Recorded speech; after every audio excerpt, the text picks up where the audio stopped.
We never really left. Buried alive. Buried alive. There we go. All right, so. Oh, Scott, thank you so much.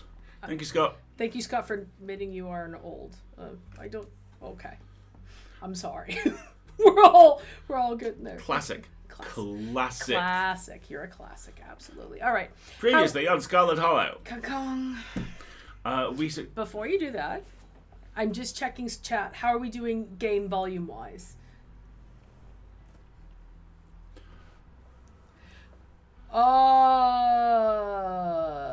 Compost Witch, you make a mighty fine point. Notice how there's kind of a warping effect going on now? And this is with the moving and the... Oh, beans. Now, the crumbling I remember, and the leaves I remember. That didn't happen before. Kind of warping of the universe. Oh. Thank you for that. This is fine. Bum. This is all fine. Oh, the house is going all weird. I barely hear the music. I have it down pretty low just because I didn't want it to overpower. And the game music is now cycling, so it's not currently playing if you're not hearing anything at the moment. By the way, the excellent music is done by the incredibly prolific Brandon Boone. Yes. Whose Bandcamp page is several orders of magnitude larger than every other one I've ever visited. If you have the opportunity and the means, it's definitely worth your time. Yeah. There are also soundtracks for both episodes to date of Scarlet Hollow. And if you don't think I'm listening to them, you are wrong. I meant to tell you, I also found a 10-hour ambient work to this track of noises from Doctor Strange's Sanctum Sanctorum. Is that a good thing? Not when the demons arrive around hour 8. Really? Mm-hmm. Oh, without warning? Oh, really? Oh, okay. So maybe we'll listen to the first 7 hours of it. And then... All right. Okay. Yes, Brandon Boone is known for working with a lot of different podcasts, including No Sleep. That is correct. I think we met him when they were in London. When they did the live show a couple of years back. Well, you know, in the before times. In the before times, when we went places. And Thank you very much, Compost. Sounds like everybody's got a good balance on the sound. You may proceed with the recap. Previously on Scarlet Hollow. Kong. Having successfully spent the night in Stella's guest room, we talked down our really very angry cousin in public, which needed to be done, and then went into town to do some research. Yep. That turned into going to the diner to hang out with Avery and kind of get pumped for information. And kind of flirt, too. Yeah, and kind of flirt a wee bit. The next two options are go to the general store and go to the library. We're going shopping. Of course we're going shopping. So with that, we will resume. You leave the diner ready to continue your day. So we can either swing by the general store or we can head to the library. We probably need... I hear burbs. Also, there has been no breakfast. Perhaps the general store has snack food. That's true. I mean, Stella says that she brought a lot of snacks with her, but I haven't had any yet, and as a character, I'm probably hungry. Also, just a bit of a reminder that there are content warnings for this game. The content warnings at a high level include common phobias, death and dying, horror themes, mental health and trauma, violence, children in peril, and swearing. There is a list of all the content warnings at the link in the chat. Just note that it contains content warnings for the entire game. So there will be spoilers. So there may be spoilers because this is a branching narrative, so there may be content warnings for content that we actually didn't experience. But, yes, Scott, we still have these ridiculous boiled peanuts as well. And if you have difficulty remembering the characters that we've encountered so far, there is a dramatis personae that is being updated as we go along. And with that, I'm going to have a little more of my margarita. And shall we go by the general store? Let's go do some retail. Retail therapy! This is your first time seeing the general store in the light of day. A young man sits at the table by the register, too preoccupied with his phone to care that you've stepped in. This is weirdly really nice. It's very nice. Look, we got a possum. We got a whole bunch of taxidermy. This looks to be a map. Death came for Dustin. I know you were going to say that. Local artist prints. Look at the adorable plushies. What's that say? pulled from the Scarlet Mine, authentic rocks, assorted minerals, fresh pickles! Pickle barrel. In a barrel. Pickle barrel. Yeah, this is so North Carolina. It's not even funny. I like the tea, though that says closed. Ooh, that store's open. That makes me suspicious. Anything else? Pespy! A young man... Oh, there we go. We're not offering him the boiled peanuts. God, we can offer him the boiled... What is with these boiled peanuts? I swear to God! Explore. You should leave town. There are monsters in the woods. Let's not do that. Hi, I'm Petra. If I wanted to buy chips or something, do I talk to you or... What you doing on your phone? Who the heck asks that? Let's be honest. I'm not offering him boiled peanuts. Let's just introduce ourselves. How about that? Those plushies are Abby's in real life pets. Wednesday the snake, Nubs the axolotl, and Spoons the cat. That is ridiculously cute. I'm so cuted. Pickle barrel. Oh God. All right. There's this restaurant chain in California. Can't even remember what it's called anymore. I just remember the giant yellow cups, and it's a barbecue chain, and it's a cruddy West Coast barbecue chain. But when you buy a meal there, you get unlimited pickles and you get unlimited ice cream. So the joke was always, that's always where you take pregnant women, because they can eat whatever they want. That's fantastic. Not Dickies, is it? It was Dickies. I think it was Dickies. It's been a long time. And they had the best ice. They had the right kind of crushed ice. And sweet tea. Real sweet tea. Sweet tea, y'all. Oh, I love sweet tea. All right. Hi, I'm Petra. I just got to town yesterday. Yeah, I know. Mom told me.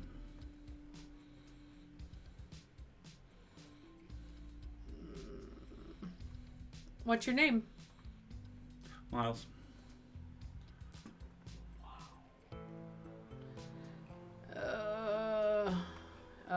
You're done here? No. Let's buy some chips or something. So if I wanted to buy something here, do I talk to you or? Yes, yeah. Kanika decided to skip work today, so of course, whatever plans I had didn't matter. Just take the chips, I don't care. Yeah, he is prototypical. Snake Barrel is not a good restaurant. No. But wouldn't that make Kanika mad? Well, she wouldn't have left me in charge while she's off doing whatever. If Kanika cares about running this place, right, she can hire someone else and let me live my life. She inherited the store, and I don't want to keep getting sucked into working here just because I'm a brother. You became very Irish for a moment there. We make most of our money on bulk orders anyways. A bag of chips doesn't make a difference. You wee bastard. Thank you. I'm not about to steal stuff.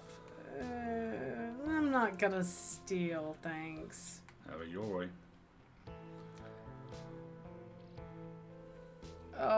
Fine. Is everybody happy? We're gonna offer him the boiled peanuts.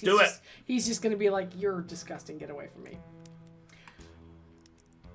The young man looks up at your now quite pungent bag of peanuts, curls his lips in disgust, and returns to his phone. Oh. Like a human should. What you doing?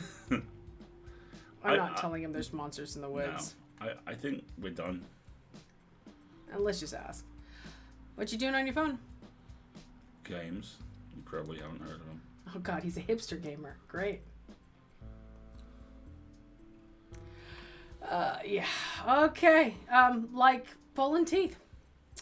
See you, Miles. Miles doesn't respond as you turn and leave the general store. I could have been worse. Could have got a bye.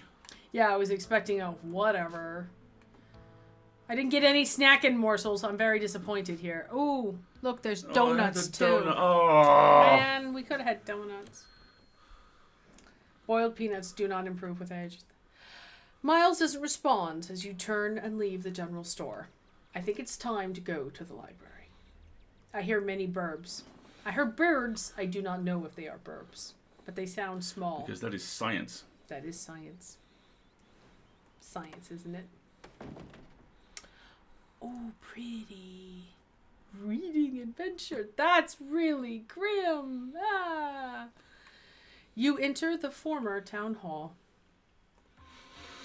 What once must have been a stately foyer has since been converted into rows of shelves.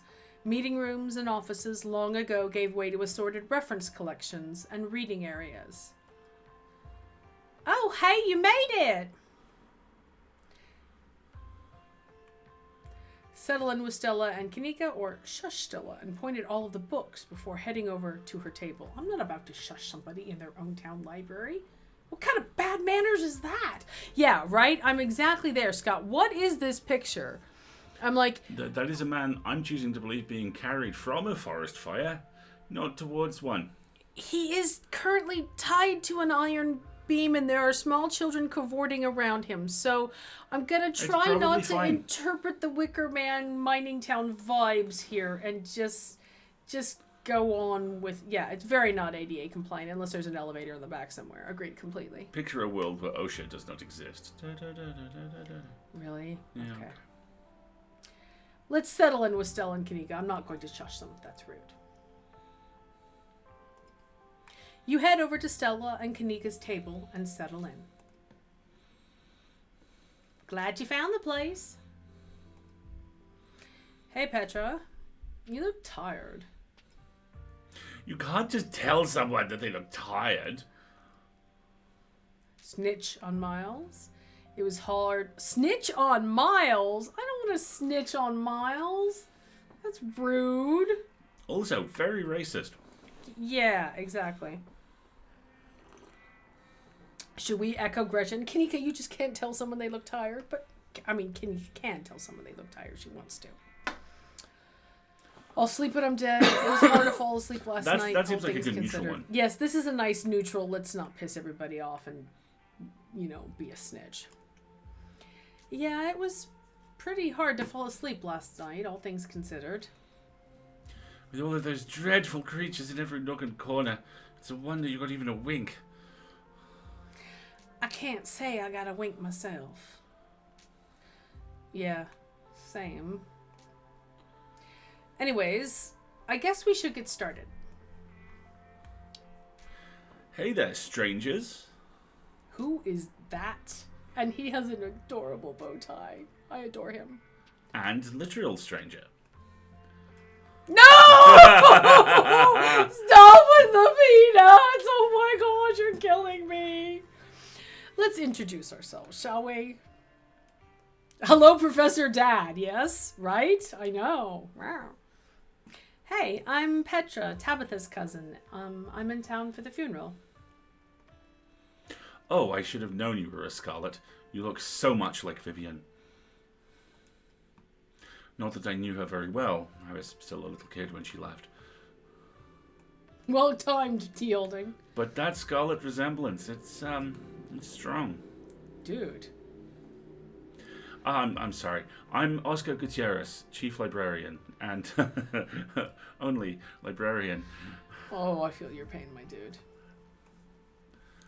Oscar's amazing. He practically built this library from scratch. Yeah, I'm a little jealous of what the kids around here get to grow up with. They don't know how good they've got it. Back when I was in elementary school, all the library had was a couple of shelves of boring books donated by old people. One of which was probably called Evolution, the Coming Storm. Oh, you're too kind, but speaking of kids, have either of you seen Rosalina around town? I don't know that name. Do we know that name? No, he has a daughter. We don't know that it's a daughter. I don't want to be a helicopter dad, but she hasn't been answering my texts, and I wanted to make sure she isn't getting into trouble out there. Okay, he's a dad. You know, the crowd she hangs around with. Dun, dun, dun. They're good kids at heart. I'm sure they're just up at the old Maxwell place doing, teen stuff. Says the cryptid hunter. I went there plenty of times in my day, but, I'll be sure to keep my eyes peeled. Let's explore. Let's figure out more about this. Oh no! Are the teens in peril? I know, right? This is totally going to be something we're going to run. Right? It could be a Dream Daddy crossover. What's the old Maxwell place? It's this great old abandoned spot. We used to hang out there when we were teens, like I just said. I can't believe I used to be so reckless. The floors there were like Swiss cheese. I should really have a talk with Rosalina when she gets home.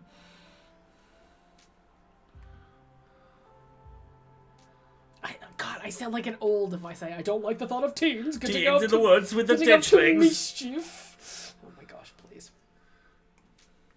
I'm sure she's fine. You might not want to let her run off like that anymore, though. It's not as safe as it usually is around here. Is that so? Kanika's right. There's some weird stuff going on out in the woods. Says, a cryptid YouTuber. That's actually why we came in today. Have you ever heard of creatures called ditchlings? They're a type of cryptid that shows up around places on the brink of disaster. They're kind of like if the Pillsbury Doughboy was a creepypasta. That's a lovely description. It is a lovely description. Kanika's mom told us about him last night after seeing some footage we got in the woods. Ditchlings. Doesn't ring a bell. Dang. Worth a shot. Okay, if you were, say, trying to predict a horrible disaster that might befall our small town, where would you start looking? Look at the little drawing of the ditchling on her notepad. It's so cute. Look at Gretchen's face. Well, they say history repeats itself, so I would probably try and figure out what sort of disasters this region typically falls prey to. Should I be worried about something? Oh my gosh, this is so you. I don't know yet. I'll be right back. Gonna go nab some more books. Behave while I'm gone, Gretchen. We both know that's not going to happen. There's biscuits in the middle of the table. That's totally going to happen. Ah, you don't have to worry about her, Stella. You're such a good dog, aren't you, Gretchen? Here, have a biscuit, old girl. Well, ain't you the sweetest thing on two legs? Look at her face. Aww. Gretchen inhales the soft biscuit, drool leaking from her toothless mouth as she swallows it whole. Aww. I'm pretty sure Stella's barking up the wrong tree, Oscar. I don't think you have to worry about any horrible calamity befalling the town. But she's right about the weird stuff. There's definitely something unusual going on out in those woods. No, let's not say that. The brutalizing the wildlife sounds good, yeah. Whatever's out there in the woods has been brutalizing the local wildlife. I don't think it's really all that safe. I'm gonna try calling Rosalina again. Is his Look at this! Look at his phone case! It's a library checkout card! Oh my gosh, that's so cute! I'm sure she's fine, really. Rosalina's a smart kid. She knows better than to go around getting into trouble, and we'll make sure we keep our eyes peeled. Thanks, Kanika. And Petra, if you see a 13-year-old girl with a black braid and glasses, would you please let her know her dad is worried about her? Oh, he's so sweet. Oscar anxiously wanders off, phone in hand. Got him! Just grabbed a whole mess of local history books. Stella sets a massive pile of books on the table and pulls up a chair. Look, she's like, human things. But Mom, biscuits. All right. Got our snacks, got our source documents. Let's get this research party started. This is gonna be so much faster with the two of you here to help me out. I'll be doing most of my research online. You never know what kind of weird biases the folks writing those books might have had. Whatever you find online might be biased too, you know. which is why we're cross-referencing things. Yeah, you're right. It's good to cast a wide net. Guess the books are up to me and Petra. Reading awaits. I like the music. Look at Gretchen. I'm helping! I'm just going to stare at you while you read things. Right. Eventually there'll be another biscuit. Oh God, it's me.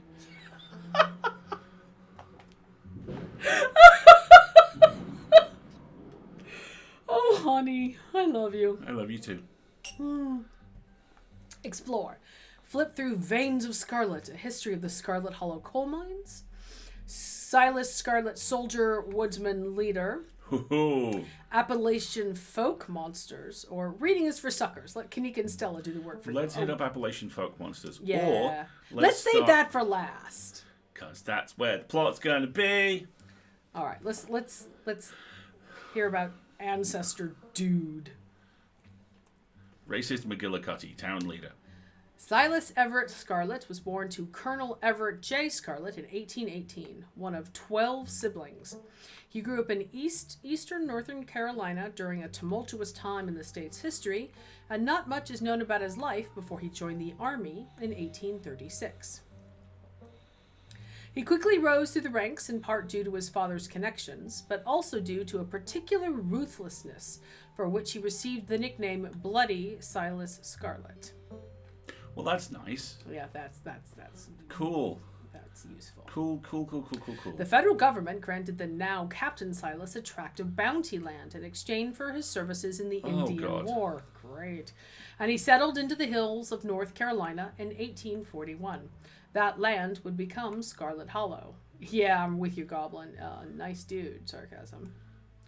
But it started as a simple log cabin built by Silas's own two hands, occupied by his family of 10. What? Silas, his wife Mary Joseph Scarlet, and their 8 children. Oh, the phrase husband's bulge just went through my mind. I'm very sorry. Oh, dear.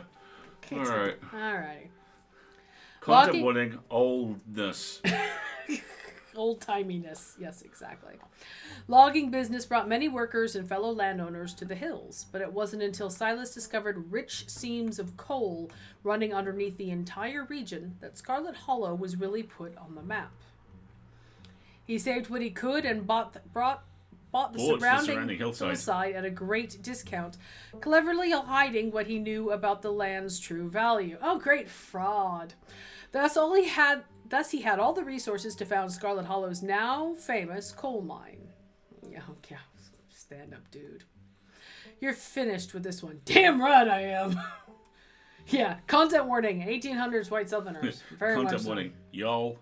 No, not y'all, but him. You finished with this one. I love how you close the book and Gretchen's like... All right, let's see. Veins of Scarlet, a history of the Scarlet Hollow coal mines. You want me to take this one? Okay. Forced into retirement at age 50 due to a war injury from his time in the Indian Wars, exacerbated by his short stint serving as a captain in the Confederacy. And worn to a nub by a wife and 8 children. Oh, how stunning that he was a racist. Silas Scarlet also lost his eldest 2 sons to that bloodiest of wars, leaving his third eldest, Andrew Jackson... Silas. Seriously. Scarlet to take charge of the mine. Lovely. Under his leadership, the mine prospered, undoubtedly in part due to the growth of the railroad industry. Managed to evade the coal union for decades, making them one of the most profitable mines in the country. And most exploitative. Andrew Scarlet built the surrounding town into what it is today. Cool. With the expensive stone buildings. Pardon me. A bustling main street, and overseeing it all, the elegant Scarlet Estate that was, until 1889, the largest and finest feat of architecture in the region. Culminating in the tragic collapse of 1918, it was found that Charles Shaw, the co-manager of the mine, had loosened security measures to increase production during World War I, resulting in a fatal collapse and the death of over 160 men and boys, some as young as 10. The casualties included Andrew Jackson Scarlet's eldest son, Theodore, who had taken over for his aging father during the bustle of the war. His brother, Enoch V. Scarlet, managed to pull the mine from the brink of ruin, thereby saving the town. So this is how your family made its fortune. And finally, thank you, Appalachian folk monsters, but of course. A few entries catch your eye. You want to take turns? Ooh, all sorts of stuff. Yeah, we'll start with the Wampus Cat. Go ahead. Oh my gosh, stop! Often linked to Cherokee legends, some cite the Wampus Cat as originating with the story of a woman who sought vengeance against a monstrous cat demon for driving her husband mad. She hunted it down and, by wearing a bobcat mask, tricked it into using its own vile magic on itself, freeing the people of the region from its evil. I love the art. Me too. Others say the creature comes from the story of a woman who wore the pelt of a wildcat to witness forbidden hunting rites. The hunters of her village gathered to perform the rites, and she watched in secret from underneath the cat's pelt, but was soon discovered. For her indiscretion, fight the patriarchy, she was fused with the pelt and transformed into a creature that was neither human nor cat, forced to wander the wilderness alone, feared by all. Her calls are those of great sadness and serve as a warning to anyone who dares go against tradition. Oh, we are not going to get along. All right, Tommyknockers. You take the Tommyknockers. Ooh. Tommyknockers originated in Cornish mythology, spreading to the United States when Cornish immigrants began working in Appalachian mines. Appalachian mines. They're named for the knocking that can be heard from seemingly within the walls before a cave-in. According to some, the knocking serves as a benevolent warning. Others believe that the creatures take stolen hammers to the supports of mines and collapse them on whoever is unfortunate enough to still be inside. They are traditionally thought to be impish, leprechaun-like beings, but some claim they are the spirits of dead miners, forever cursed to haunt their final resting place. And now a talipo. They look to be scones, yeah. They're in the triangle shape that usually comes with scones. Oh. There was a hunter who lived in a tiny cabin in the middle of the woods, all alone with his hunting dog. One night, after a particularly bad week of hunting, both their stomachs empty, the hunter spied something out of the corner of his eye. Some small creature had gotten into the cabin through a hole, and before he could even figure out what it was, he'd drawn his gun and fired at the thing, his hunger guiding his actions. But it was quick and ran back through its hidey hole and out of sight, leaving only its long black tail shot off by the hunter's rifle. Let's just say yes. Guess this'll have to do, he said to his dog, and threw the tail into a pot to cook a soup. He and his dog ate well that night, the tail filling them both up. The hunter crawled into bed satisfied, and his dog curled up at his feet. He woke to the sounds of long nails scrabbling across the wood. His dog was nowhere in sight, only rumpled spots on the covers where he'd been, and in the gloom he saw two big yellow eyes staring right at him. Folks might want to brace for possible incoming awful. Yeah. I want my talipo. A high, hoarse voice croaked from the darkness. Go away, he screamed at the thing. But it stepped closer to him, still shrouded in darkness, the sound of long claws dragging across hardwood accompanying its movements. Go ahead. I want my talipo. The creature growled again. I'll get my dog after you, the hunter squeaked, his voice catching in his throat with fear. But there was no dog to be seen. I want thy talipo! Before the hunter could so much as scream, the creature leapt from the darkness, long claws stretched out towards the hunter. No one is sure what the creature did to him that night, but the next morning all that remained of the hunter, the dog, and his cabin was a chimney standing alone in the woods. Look at this lovely piece of art. Wow. That is lovely.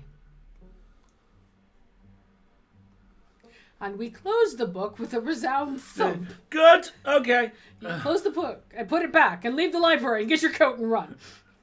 It was nice seeing you all. I have to leave forever. Goodbye. I think I'm all done. Let's check in. I love how people in the chat are like, I grew up on that story and I love seeing it. Oh, I love mythology. All right, if we're going with what Kanika's mom told us last night, I think we can rule out any natural disasters is what brought the Ditchlands here. But not nuclear incidents.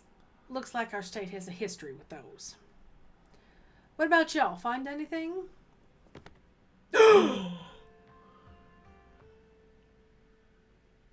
Who are you? Before you can respond, a handsome black cat leaps up onto the table. Stella quickly slams her book shut. Is this the mayor? Oh, I hope this is the mayor. Is this the mayor? Okay. I love him. Little meow. Aw, hey, Pixel. You might want to close your book. He loves to rip up any paper he can find. Pixel, my dear friend, it's been too long. How have you been? Gretchen looks so happy. Hungry? Did Stella bring the good stuff? You've gotten Puss in Boots, of course you have. Of course I have.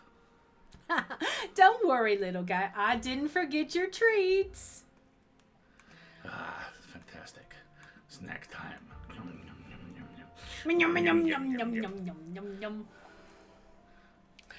Sorry if Pixel's bothering you folks. Hopefully he hasn't gobbled up any of our books. He can't stand the thought that people might pay attention to anything that isn't him.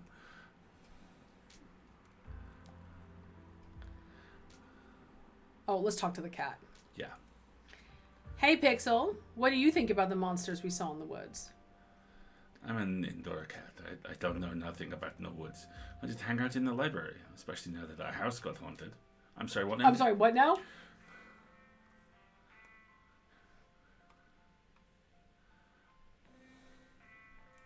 Should we tell them?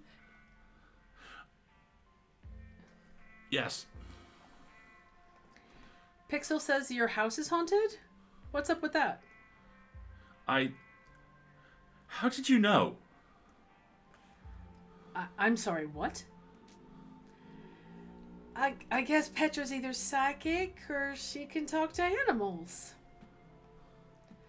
We've been living in the library for a little bit.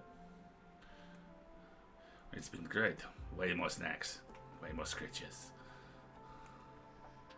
Except sometimes there are too many scritches. Look at his face. Hold up. What kind of haunting are we talking about here? Unexplained noises, objects appearing in strange and unfamiliar places. I need details. Class 3 full body floating phantasm. Oh, Oscar, don't get her hopes up like that. Nothing like that, sorry. The floor in my bedroom just keeps seeping blood. And I've seen a strange figure in the hallway a couple of times. Wait, you've seen a full body apparition? Can I see it? Oh my gosh, she's related. Stella, it's probably just a dirty pipe or something. But what if it's a ghost? I love how we're like, excuse me, can we go back to the part about the blood?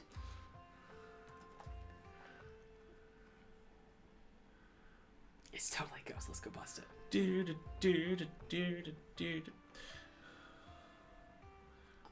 Do we want to say it's totally a ghost? Let's go bust it. Come on, it's fine. Yes. It's totally a ghost. Let's go bust it. You're more than welcome to check it out. Maybe tomorrow night? Yes! We'll be there. Also, about the blood. Yeah, that sounds like a fun way to spend an evening. Can't wait to get spooked by some creepy pipes. Yay. Let's not insult the cat, shall we? Let's leave Pixel be. But I want to explore. Let's ask. Why do you let a paper shredder freely wander a library? Why don't you mind your own business? Oops. Have you seen this little guy's face? How could I say no to that? Hey, Ocean. Alright, we'll leave Pixel be now. At least we didn't give Pixel the peanuts. You decide to leave Pixel be. The cat curls up on the table, fast asleep. I sleep down. I'm waiting for purring. I have no purring. I'm sad. Okay, I'd better get back to shelving. Let me know if you'll need anything.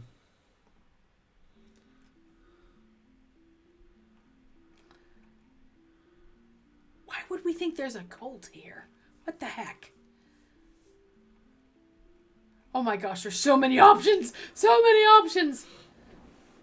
Okay, there's so many. Oh gosh.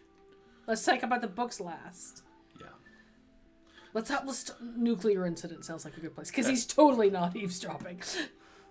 I'm just arranging books over here. Stella, what was that you were saying about nuclear incidents?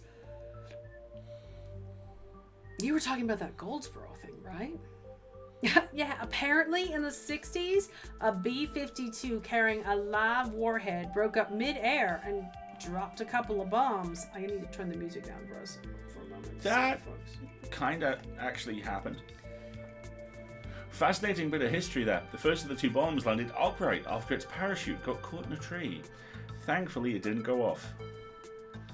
At the time, the government claimed that the bomb was unarmed, but it later came out that the only thing preventing a detonation was a single electrical switch, which failed to trigger on the descent. Fuck, it's me. It is you. Oh, God. And 60 years later, the second bomb still hasn't been recovered. Oh, great. Thank you, Compost. Right? It's conventional explosive disintegrated in midair, but most of the nuclear material was made unrecoverable by flooding. If I remember correctly, they just buried it and sealed it up. Great. What? I'm sorry. Did you say they buried it? Do you need something dug up? Because if so, I'm your gal. Oh, I love you, Gretchen.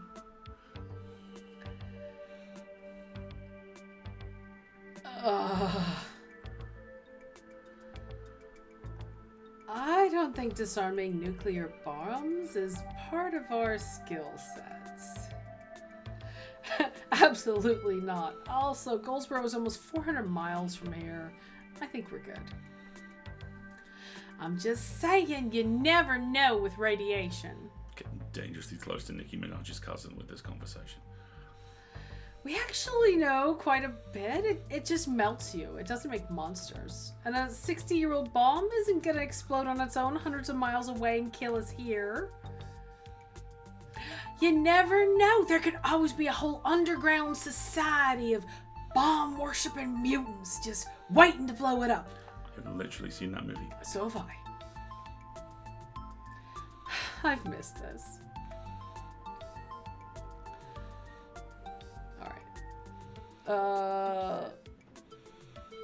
You lean in and quietly whisper to Stella and Kanika. Do you guys think that there's like a cult here? Look at their faces.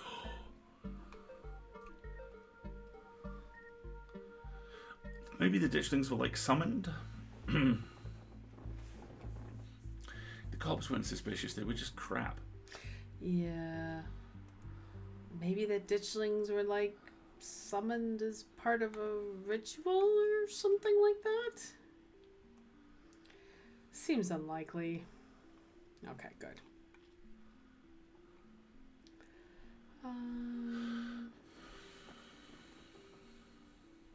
Let's talk about this jerk. So Silas Scarlet.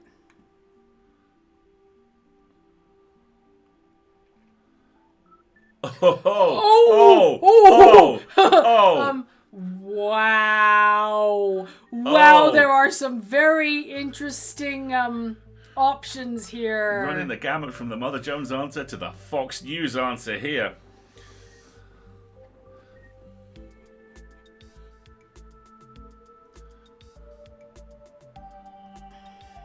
Yeesh, I figured old money from the South wouldn't be great, but he sure did some things to get where he was, huh? That book is a perfect example of why you should use multiple sources for your research instead of trusting the first thing you read on a subject. Yep, dude was a monster.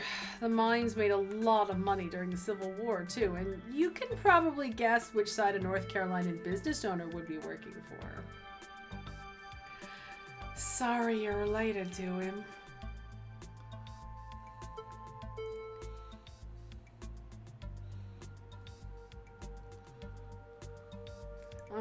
I think this is a good option. Yeah. Silas seems like a terrible person, but I don't see what that has to do with bad omens or creatures in the woods. I agree. We're talking about ancient history here. Ancient. Oh, bless. Yeah, we probably have better leads. It never hurts to have historical context. Oh, Oscar, you are so pure. He's not even. Well, I live in a box in Ashtown, so it didn't pan out. Yeah, exactly. He's literally just going, right?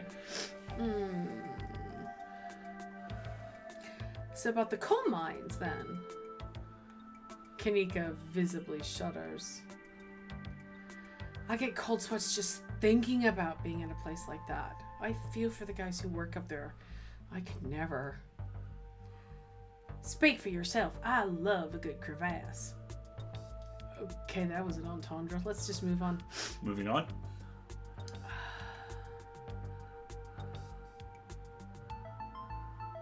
I think what happened after the mine collapsed is a good question, yeah. Yeah, you're right. I'm just yawning, I'm sorry. What happened after the mine collapse? The book just kind of glosses over that. There was a union for a little bit, but it didn't last. There's not a whole lot written about the past century here. Oh, good. Yeah, the Scarlet Hollow Mine isn't exactly the most ethically run business. No offense or anything. I'm sure Tabby runs the mines better than Charles Shaw did. Still hasn't let the union in, though. Oh, come on. Oh, Tabitha, we're going to have words about that. There's a reason she and I don't talk. Because she's racist. Well, maybe, but she's also a union buster. Yeah. Yeah, this is a good one. Who's Charles Shaw? You guys really seem to have a bone to pick with Charles Shaw. That's what happens when somebody directly causes a monumental disaster, especially in a small town like this. Oh, yeah. People tend to spit when they hear your name. He got run out of town on a rail, you know. That's the painting. They literally ran him out on a rail. Whoa! And that's not a figure of speech. Back then, they actually tied you to a rail and ran you out of town. There's a big mural of it over on the far wall. He got off easy, if you ask me.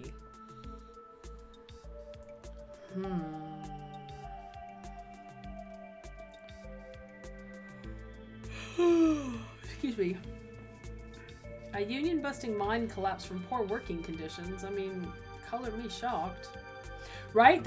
He messed up so bad they ran him out of town and painted it up on the wall. That is the literal historical definition of fuck this guy. Right? Yeah, it's pretty awful. That's what that sculpture out front is for. Commemorating all the men and children who died that day. Every kid in Scarlet Hollow learns about the collapse of 1918. Our teachers love to emphasize how many children they had working down there. Probably to try and show us how good we have it or whatever. Low bar, if you ask me. You know, that could be what the Ditchlands are warning us about. Another collapse. Writing it down on a list of potential disasters. Yeesh, Stella, that's morbid. And besides, it was all Charles Shaw's fault. The labor market is way more strict now. There's no way you could get away with the kind of safety cutbacks he pulled. Excuse me as I look to camera and say that's exactly what Tabitha is doing. Have you seen her house? Oh my god.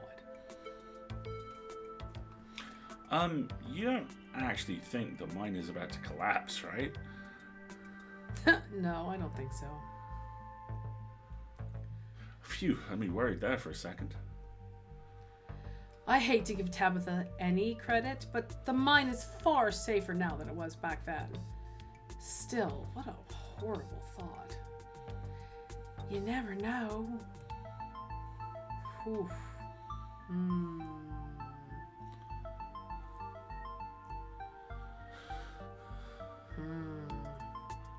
This is a really tough one because there are the two really good ones for me. I'm not sure I agree with the collapse angle, but the mine seems important. Yeah. And now's a really good time to go, but what's Wayne's deal? Yep. Let's try this. I like this option. I'm not sure I agree with the collapse angle, but the mines seem important. The whole town is built around them. Yeah, that's fair. They're bound to be relevant in some way. Hard to argue against that, but that doesn't really give us much to go on. Press X to doubt. Yes, exactly. And just because something seems obvious, it doesn't necessarily mean it's right or relevant. Post talk, I got prop talk. Oh my gosh. Let's ask about Wayne. Do you think Wayne factors into any of this? That creep who keeps coming around my mom's tea room? He snuck up on us last night and called out Petra by name. Yeah, there's definitely something wrong with him. Maybe he's sick. Maybe that has something to do with what you saw in the woods. I don't know. I buy it. Writes down on a list of possible disasters. Goes on the list. She's so intense. I know, she's so intense. Let's check Appalachian it. folk monsters. monsters. Folk monsters. So, Appalachian folk monsters. Ooh, look at our keen eye. Real quick, Ocean's just said tea room. Wayne, I totally missed this. Ocean, it was from about 4 or 5 sessions ago at the end of season 1, or the end of episode 1 rather. As we got to the house, this guy who we couldn't fully see, but whose chest is entirely red, and seemed to be in a miner's uniform, stepped out of the darkness and welcomed us to the town. And then Sybil basically came out and went, I can't help you, Wayne. Go home. Yeah. And he did. The recap we did at the start of chapter 2 includes that scene again if you want to go and see it. The funny boy, yes, indeed. The funny boy. I like this keen eye thing. All of these stories I read were about revenge. Huh. Guess it's a popular subject for myths and urban legends. True. Wampus cats sound like they could be mountain lions. That's... Oh, let's do this one. I like it. My mom used to tell me that Talipo story back when I was little. I can't believe I forgot that one. It scared me so bad I didn't eat soup for years. I thought a monster might try and dig it out of my stomach if I did.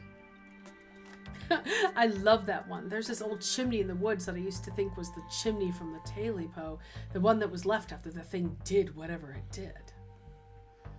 Now I know it's just because chimneys don't burn down, the wooden houses do. That doesn't mean it's not the chimney from Talipo. I've camped out there a couple times and I've seen pretty spooky stuff. Yeah, I watched that video. You saw raccoons. Oh my gosh, Kanika, I adore you. You're gonna get rabies one of these days, chasing after wildlife like that. What can I say? I like to live on the edge. Alright. Let's do Wampus Cats. Wampus cats kind of sound like they could be mountain lions, voiced like a woman crying out somewhere between person-sized and cat-sized. Definitely. They are 100% mountain lions. Kanika, you know there are no mountain lions up here. I thought you were supposed to be a skeptic. Oh, Stella, one of these days you'll trust us. But the myths are old, right? Mountain lions don't go extinct in the Appalachians that long ago. Those legends just haven't died off yet. Almost every cryptid can be tracked back to either a hoax or someone getting confused about a perfectly normal animal, sometimes both. Bigfoot, for instance, started as a prank. Then folks saw bears walking around on their hind legs and got freaked out, and now here we are. Also, in fairness, bears walking around on their hind legs do look like they're mocking humans. You'll eat those words when I get the first clear footage of a Bigfoot. If you manage that, I will print out a piece of paper saying Bigfoot isn't real and literally eat it. I promise. I really like these two together. I like these two. They're hilarious. I'm holding you to it. Alright. Do you think the ditchlings are Tommyknockers? What with the whole warning thing? Good thought, but Tommyknockers live in mines. That's like their whole thing. I'm gonna write it down, though, on the list. Tommyknockers are literally just the sounds that happen with a bunch of rocks and wood are about to collapse. Are they? Or are they the sounds of mysterious creatures pounded on the rocks and support beams with hammers to cause a collapse? There's simply no way to know. Look at Gretchen's face. Mom. Let's move on. Alright. But that's what they think. Yeah. What do y'all think? There's an awful lot of mind-related stuff in my notes. Maybe that should be our next stop. We can poke around, find out if anyone's seen anything weird. Just to clarify, you're suggesting we go to question some of the miners, right? We are not poking around unprepared in the actual mines, right?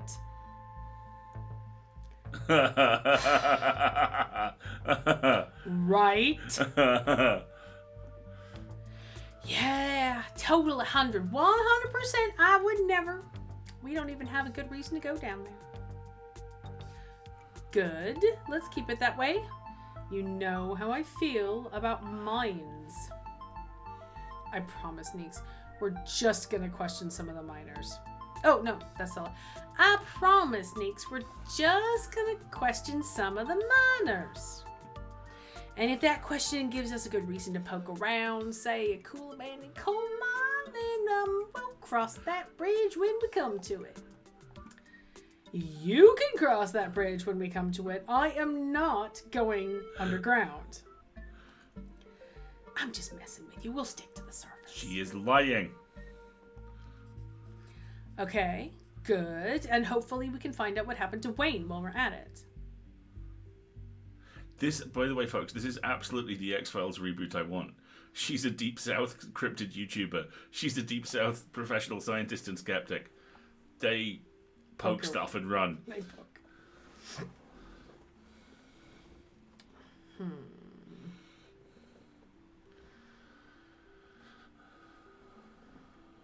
Let's ask if maybe Tabitha can help us out. Because that will go well. Or we could say, all right, but let's stay under the radar. Now let's ask if Tabitha can help us out. Let's try. Because we are exhausted Boy Scouts. You're going to shout at me for the thing, so I'll just do the thing. Maybe Tabitha can help us out? No. I don't think she'd be super jazzed to see any of us snooping around the mines. I can't imagine what she'd do if we actually bothered her while she's trying to run the place. She does get a little grumpy when she's at work. You mean grumpy-er? Oh! Thank you, Kanika. Thank you. She gets grumpy-er at work. I'm pretty sure snark is that girl's baseline level of existence. Chatting over dinner might be a better way to get to know her. If you're okay eating boxed mac and cheese. We can sneak around the mines, no problem. I'll make sure to keep my eyes peeled for her. She won't even know we're there. This is literally the morning after a man died on her video. You know that, right? Look at us going on a caper together. I missed this. I missed it too. I mean, sure, it's not under the best circumstances, but I've been so wrapped up in running the store, I didn't realize how much I missed being able to hang out with you. Though, there is something missing. Reese. Who's Reese? Referenced a couple of times. I really miss that dude. I can't believe how long it's been since we've seen each other. Have you seen him lately? Nope. I've tried to plan stuff, but he's been too sick. I didn't realize it was getting so bad. That poor guy. You know, we could just pop over and surprise him. He seemed excited to meet Petra. Maybe we'll finally get him to leave his little cave. Hell yeah, let's do it. All right, let's roll out. See ya, Oscar. We'll let you know if we run into Rosalina. Thanks, guys. I'll keep you posted. All right, I'm going to pause here because we should probably stop. We've been gaming for it's 11:30. It's almost 11:30. We should probably stop here. You want to take a 5-minute break, come back for shenanigans and sign off, or just push through and do shenanigans? This seems like a really good place to... They're not actually Transformers, of course. I just love making the sound effect. All right, this seems like a pretty good place to stop. And then we can talk to Reese and then go get not trapped in the Mind's God, I hope, a little bit later. So, we're going to save our progress. No! No! Save. I said save. Save. Okay, save. By the way, Kanika has an epic hat. Oh, I know. I'm so jealous. Okay, fine. We're going to save here. I know, race bed's totally neglected. And then we're going to take a little break, everybody. And then we will come back for a little bit of shenanigans. I know, look, she's so stylish. Totally love her look. Even if she is in all black, that's not my thing, but good for her. Alrighty. We will see everybody in a few minutes. This is a good time to get a stretch, get a snack, get a drink, check on pets, check on medications, all that good stuff. And we will be back for some shenanigans in a few minutes.